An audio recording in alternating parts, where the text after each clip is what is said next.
E aí, pessoal, tudo massa? Tudo certinho com vocês? Como eu já falei várias vezes, o nosso canal ele foi criado para resolução de simulados semanais. No nosso curso, toda semana, o aluno ele tem um simulado para responder. Mas eu disse para vocês que o nosso canal não ficaria restrito à resolução de simulados. Agora, toda semana, além da resolução do simulado, nós iremos dar dicas para vocês. Dicas das mais variadas, tá? Dica de história, dica do perfil da prova, dica de questão, enfim. Toda semana vocês terão uma dica no nosso canal. Peço, portanto, que vocês acompanhem essas dicas. Não esqueçam de compartilhar o nosso canal, não esqueçam de se inscrever, não esqueçam de ativar o sininho, porque tudo que a gente faz é buscando ajudar você, tá bom? Vamos nessa? Então vem com o cara!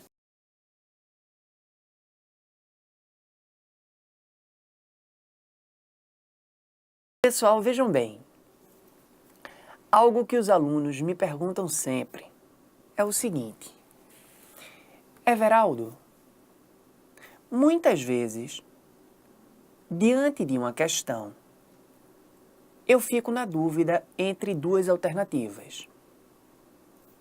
E eu sempre marco a alternativa errada. Isso já aconteceu contigo? Pois é. Então, o que é que a gente faz quando a gente está fazendo uma prova de vestibular? E aí eu vou usar o Enem, tá, pessoal? Até porque é o nosso maior vestibular, né? Então, o que é que eu faço se eu estiver diante de uma questão de Enem e me deparar com duas alternativas? Pessoal, lembrem de uma coisa e não percam isso de vista nunca, tá?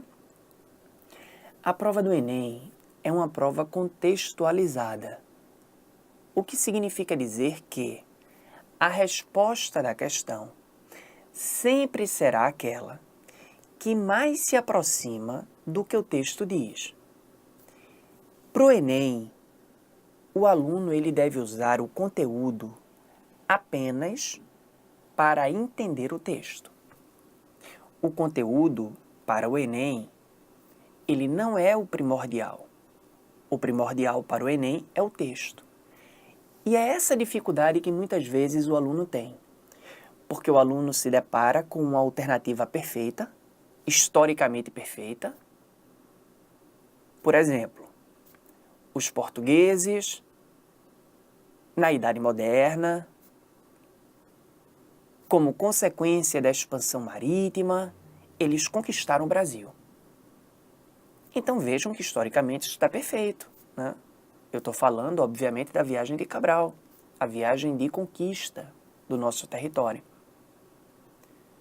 Mas o texto diz, obviamente isso é hipotético, mas o texto diz que os portugueses não conquistaram o Brasil. Que o Brasil foi conquistado pelos índios, pelos nativos.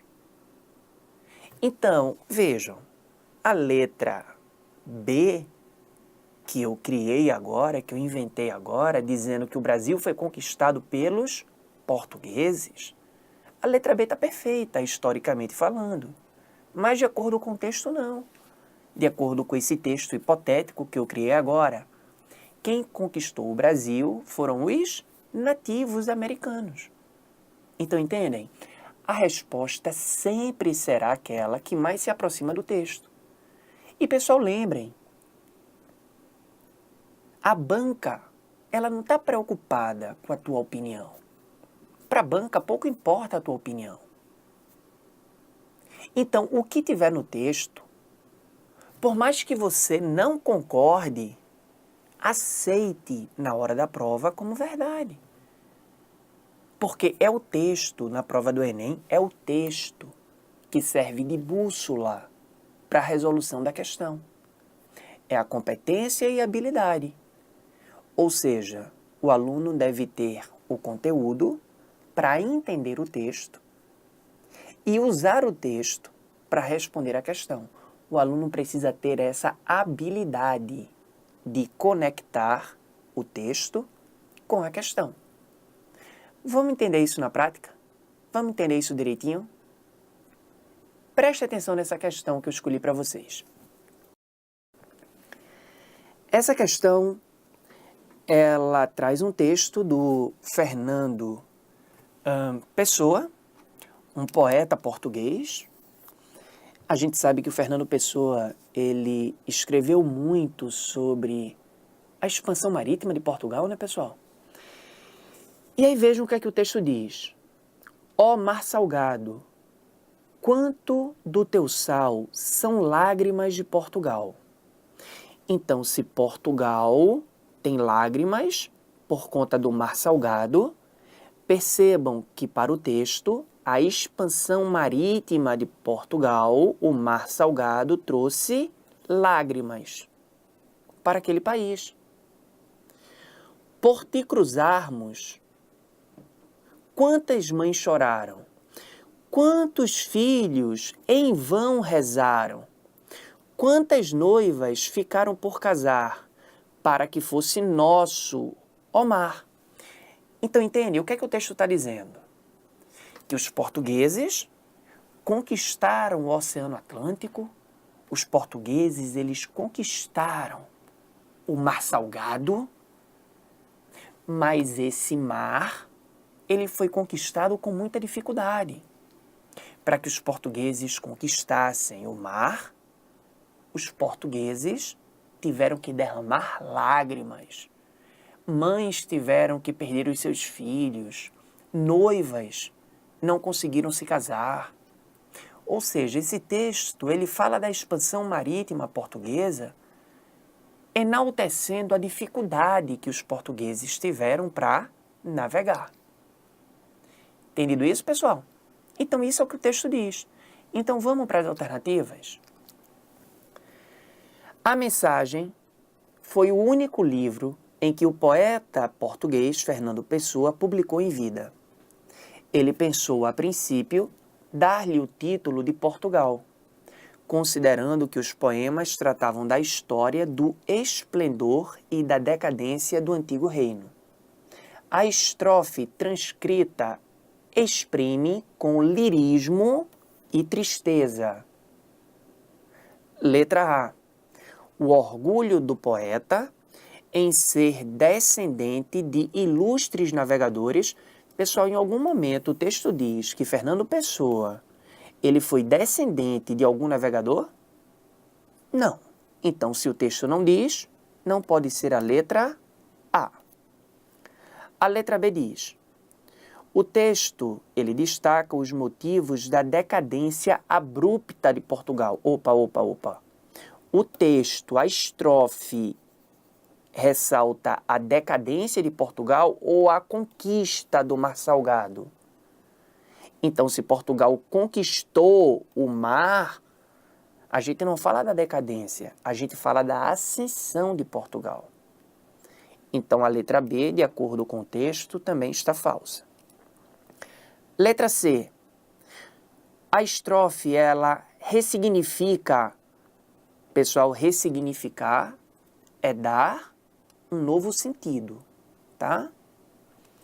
Então, a ressignificação cristã que caracterizou a expansão marítima portuguesa, carente de qualquer interesse comercial ou político. Primeiro, pessoal, que a letra C está completamente equivocada.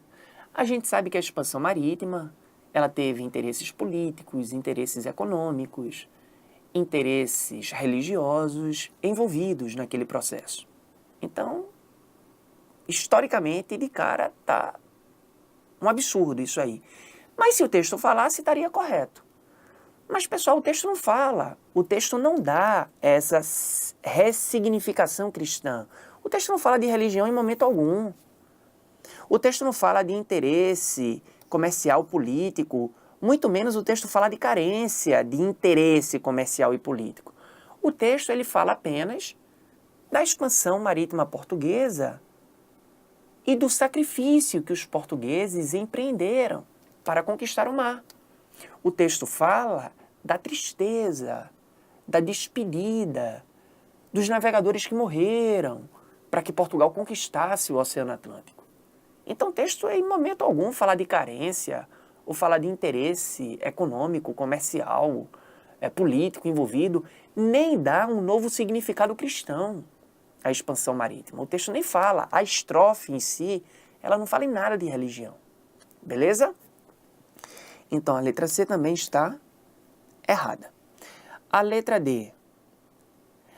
O texto fala, a estrofe fala das dificuldades inerentes às navegações marítimas da Idade Moderna. Lembrando que a expansão marítima aconteceu na Idade Moderna, tá, pessoal? Não esqueçam disso, tá? Então, a estrofe fala das dificuldades inerentes às navegações marítimas da Idade Moderna e as suas consequências para a população portuguesa. Perfeito, né, pessoal? Que consequências são essas? Mortes, noivas que não casaram, mães que choraram a morte dos seus filhos. Então, de acordo com o texto, a letra D está perfeita. Mas vamos para a letra E? A estrofe fala da perda do domínio dos mares pelo governo português. Falso. O texto diz que o mar se tornou nosso, se tornou de Portugal. Agora, para que Portugal tivesse o mar, mães choraram, filhos rezaram em vão, noivas ficaram por casar. Entendido isso, pessoal?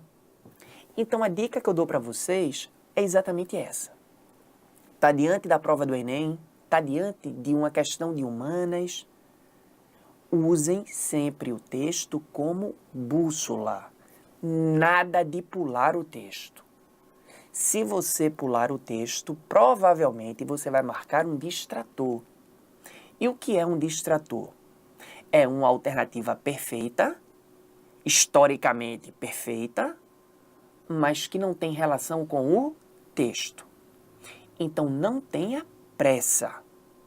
Lembrem, vocês têm 3 minutos por questão. Então dá tempo de sobra de tu ler o texto, de tu interpretar o texto e usar o texto como bússola para responder a questão. Beleza, pessoal?